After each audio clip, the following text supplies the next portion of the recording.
Bismillahirrahmanirrahim. Saudara-saudara sekalian, eh, ini terkait komunikasi politik ya. Dalam beberapa waktu itu eh, komunikasi politik itu seringkali menimbulkan citra saja. Ini persoalan pilihan, nanti silahkan jenengan milih yang mana, terserah jenengan ya. Saya hanya mengasih tahu, memberikan stimulus bahwa seringkali Mr. A begitu punya problem. Problemnya adalah terkait dengan persatuan-kesatuan, terkait dengan apa macam-macam begitu. Kemudian dia butuh dukungan dari berbagai masyarakat, gitu kan. Maka dia mengajak komunikasi kepada Pak A, Pak B, Pak C, Pak Z, begitu ya, sebagai simpul-simpul dari massa. Nah, yang sering terjadi itu adalah komunikasi itu tidak tuntas. Komunikasi tidak tuntas itu bagaimana? Yang biasa terjadi dalam dialektika atau dalam negosiasi politik itu komunikasinya tidak tuntas. Problemnya adalah A, B, C, D, E gitu ya. Nah, tetapi yang dikomunikasikan dengan bapak-bapak yang baru ini tadi bukan A, B, C, D, E, tetapi F, G, H, I, J. Ya. Sama sekali tidak ada hubungannya dengan A, B, C, D, E, tapi F, G, H, I, J yang didiskusikan dengan simpul-simpul masyarakat. Simpul-simpul masyarakat. Lalu kemudian setelah komunikasi dibangun, maka disampaikan kepada publik, kepada masyarakat, dicitrakan kepada masyarakat bahwa komunikasi sudah terjalin. Bahasanya begini, saya sudah ketemu bla bla bla, kemudian digabung dengan media yang kemudian men-shoot itu menjadi sebuah pertemuan yang seolah-olah menyelesaikan persoalan. Padahal sebetulnya persoalannya tidak pernah terselesaikan. Komunikasi begitu biasa-biasa saja. Kasus apa? Ya, suatu saat itu pasti terurai dengan sendirinya kok. Saya sering mengatakan begini, setiap masa itu punya masa.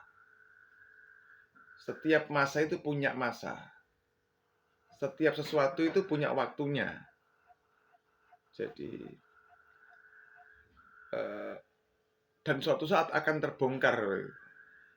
Jadi orang yang kebiasaannya berbohong, suatu saat kebohongannya itu akan terbongkar. Entah ketika dia masih kuat, atau sudah lemah, atau sudah meninggal. Kebohongan-kebohongan itu akan terbongkar semuanya. Nah, sekarang orang yang biasa berbohong, siapapun dia, yang kemudian memimpin organisasi, memimpin macam-macam, orang-orang seperti ini kemudian biasa berbohong, maka ia adalah pembohong. Dalam waktu lama, kebohongan itu akan terurai dengan sendirinya. Nah, apakah boleh seorang pembohong menjadi pemimpin bangsa? Tergantung yang milih. Kalau yang milih merasa cocok dengan yang bersangkutan, monggo, boleh-boleh saja, apalagi di negara demokrasi. Jadi pilihlah pemimpin sesuai dengan selera jenengan. Begitu ya. Pilihlah pemimpin sesuai dengan selera jenengan. Termasuk kalau ada kelompok-kelompok atau orang-orang tertentu yang menggunakan agama sebagai komoditas, sok bela agama itu kan ya, atau negara sebagai komunitas, yuk dengan isu yuk jaga persatuan, jangan ada perpecahan begitu ya. Tetapi kalau ada ini, tetapi langkah-langkahnya itu justru menimbulkan perpecahan. Nah, misalnya begitu. Kalaupun ada orang yang begitu. Nah, kalau kalau jenengan kemudian sepakat orang-orang pada kelompok-kelompok seperti itu menjadi pemimpin, ya pilih orang-orang yang model begitu.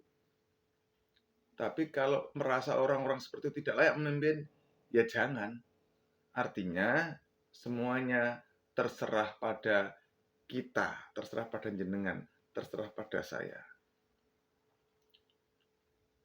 Jangan menyesal jika suatu saat yang jadi pemimpin siapapun itu tidak sesuai dengan hati kita, tidak sesuai dengan keinginan kita, tidak sesuai dengan ekspektasi kita, karena cara kita memilih, dasar kita memilih juga tidak jelas.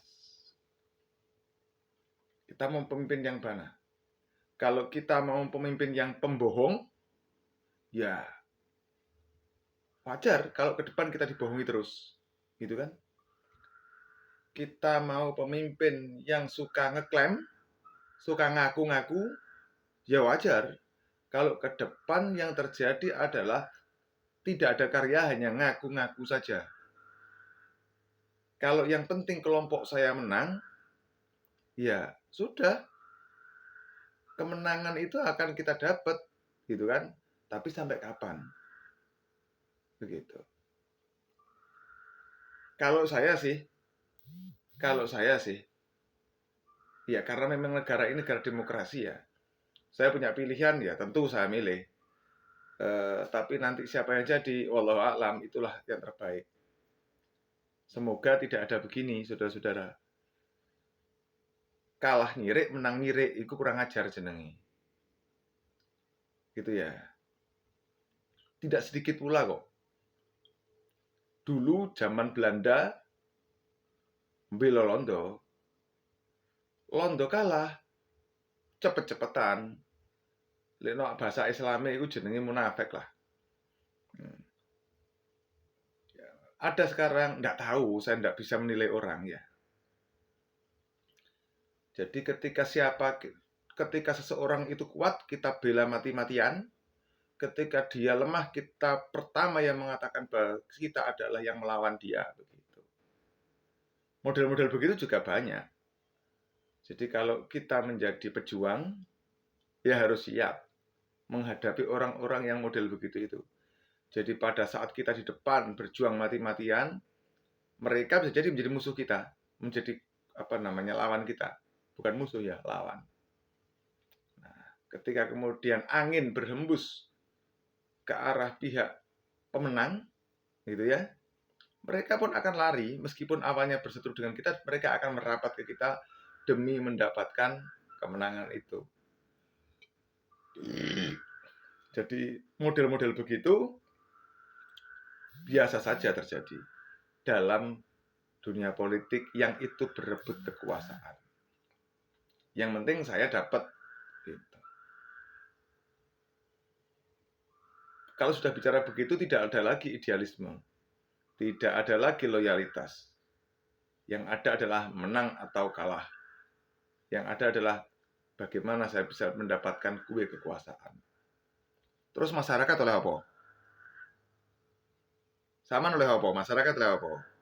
Ngowoh. Ngiler. Orang-orang yang hebat sudah bertarung luar biasa. Setelah menang, segera para aventurir, para pecundang segera merapat. Nah, wong cilik oleh apa? Hati-hati. Makanya ketika kita mau memilih orang, pilihlah yang sesuai dengan keinginan jenengan. Gak penting sapa wonge, tapi yang penting iku apa visine. Itu serius. Oke? Ya. Itu dari saya. Mudah-mudahan bisa bermanfaat bagi saya dan bagi kita semua. Assalamualaikum.